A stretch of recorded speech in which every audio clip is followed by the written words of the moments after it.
जिस तरह हनुमान बिना राम अधूरे हैं, उसी तरह रामलला के दर्शन एक मंदिर के बिना अधूरे हैं। अब आप सोच रहे होंगे कि ऐसा कौन सा मंदिर है जिसके बिना रामलला के भी दर्शन अधूरे हैं। सही सुना आपने। अगर आप अयोध्या जाते हैं और सिर्फ रामलला के दर्शन करके आ जाते हैं तो आपके दर्शन अधूरे हैं, क्योंकि उससे पहले एक और मंदिर के दर्शन करना बेहद जरूरी है। अगर आपने इस मंदिर में दर्शन नहीं किए तो हो सकता है रामलला आपको आशीर्वाद ना दे या आपके दर्शन अधूरे रह जाए। अब आप सोच रहे होंगे कि ऐसा कौन सा मंदिर है। इस मंदिर की खास बात यह भी है कि इस मंदिर की स्थापना एक मुगल शासक ने करवाई थी। हम अयोध्या में लड़ाई लड़ रहे थे बाबरी मस्जिद को लेकर, जिसे मुगल शासकों ने बनवाया था। वहीं अयोध्या में एक ऐसा मंदिर भी है जिसका निर्माण भी एक मुगल शासक ने किया। अब आप जरूर सोच रहे होंगे कि आखिर ये कौन सा मंदिर है कि अगर हम रामलला के दर्शन सिर्फ करके आ जाते हैं और इस मंदिर के दर्शन नहीं करते तो हमारे दर्शन अधूरे हो जाएंगे। तो चलिए आपको बताते हैं इस मंदिर के बारे में और इस मंदिर से जुड़े कुछ ऐसे इंटरेस्टिंग फैक्ट्स जिसे सुनकर आप भी चौंक जाएंगे। हम बात कर रहे हैं अयोध्या के हनुमानगढ़ी की। आप लोगों ने ये नाम बहुत बार सुना होगा, हनुमानगढ़ी। अयोध्या में सरयू नदी के दाहिनी ओर बसा ये मंदिर बहुत जरूरी है। हनुमानगढ़ी नाम सुनकर ही आपको पता चल रहा होगा हनुमान जी का घर।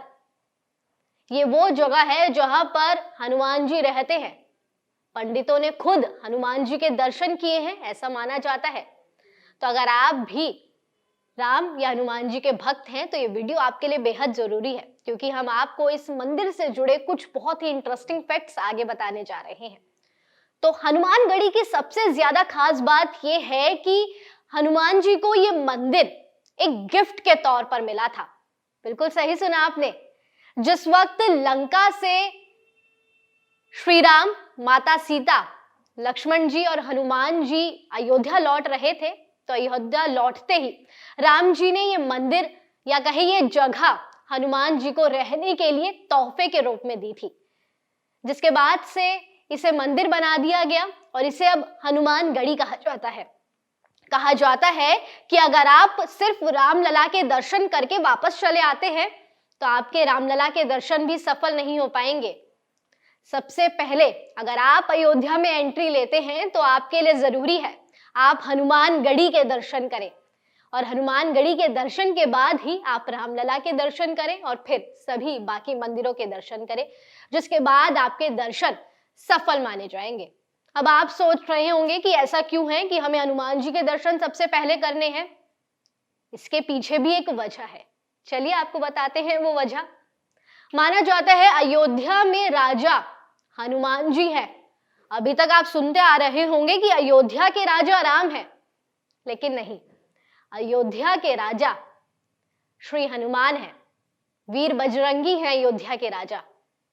कहा जाता है कि राम जी थोड़े समय के लिए गोकुल गए थे और उन्होंने पूरी अयोध्या की जिम्मेदारी उस वक्त हनुमान जी पर छोड़ दी थी। उसी वक्त से हनुमान जी को अयोध्या का राजा माना जाता है। प्रभु राम तो अयोध्या के राजा हैं ही, लेकिन हनुमान जी भी अयोध्या के राजा माने जाते हैं। इसलिए अगर आप अयोध्या जाते हैं तो राजा के दर्शन किए बिना तो लौट नहीं सकते, और सबसे पहले आपको राजा के ही दर्शन करने होते हैं। तो इसलिए अगली बार से अगर आप अयोध्या जाए तो सबसे पहले हनुमान जी के दर्शन कीजिएगा, उसके बाद रामलला के दर्शन कीजिएगा। इस मंदिर को लेकर सबसे खास बात यह है कि इस मंदिर को 300 साल पहले बनवाया गया था। ये जगह तो तोहफे के रूप में हनुमान जी को राम जी ने दे दी थी, लेकिन उसके बाद वक्त बीतता गया और मुगल शासन आ गया। मुगल शासन में एक राजा थे, उन्होंने एक पंडित के निर्देश पर यह मंदिर बनवाया। सिराजुद्दौला के बारे में तो आपने सुना ही होगा। उसी मुगल शासक ने इस मंदिर की नींव रखी और इस मंदिर का निर्माण पूरा करवाया था, और तभी से श्री हनुमान यहाँ पर राजा के रूप में पूजे जाते हैं। यहाँ पर हनुमान जी की मूर्ति दक्षिण की ओर है, मतलब अगर आप मूर्ति देखेंगे तो हनुमान जी का फेस दक्षिण की ओर है, जो कि खुद में एक खास बात है। इस मंदिर को आज से 300 साल पहले बनवाया गया था और आज भी ये मंदिर वैसा का वैसा ही है। मंदिर तक पहुंचने के लिए 70 से भी कई ज्यादा सीढ़ियां चढ़नी पड़ती हैं और लोग इन सीढ़ियों से डरते नहीं हैं। वो राजा हनुमान के दर्शन जरूर करते हैं। सबसे खास बात इस मंदिर की आपको पता है क्या है? ये खास बात सुनकर मैं भी हैरान रह गई थी कि क्या वाकई ऐसा हो सकता है। आपने कहीं सुना है कि किसी मंदिर में गुप्त पूजा की जाती हो? मैं तो भाई जिस भी मंदिर में अभी तक गई हूं वहां पर पूजा भक्तों के आगे की जाती है। या आप भी जिस भी मंदिर में गए होंगे वहां पर आपके आगे ही पूजा की जाती होगी, लेकिन इस मंदिर में ऐसा नहीं होता। यहाँ पर पूजा गुप्त रूप में की जाती है। सुबह सुबह 3 बजे यहाँ के पंडित अकेले हनुमान जी की पूजा करते हैं। कहा जाता है कि यहाँ पर हनुमान जी साक्षात इन 8 पंडितों को दर्शन देते हैं और आज तक किसी भी पंडित ने ये नहीं बताया कि कैसे हनुमान जी की पूजा यहाँ पर की जाती है और किस तरह हनुमान जी उन्हें दर्शन देते हैं। या पूजा की विधि क्या है, आज तक किसी पंडित ने नहीं बताया।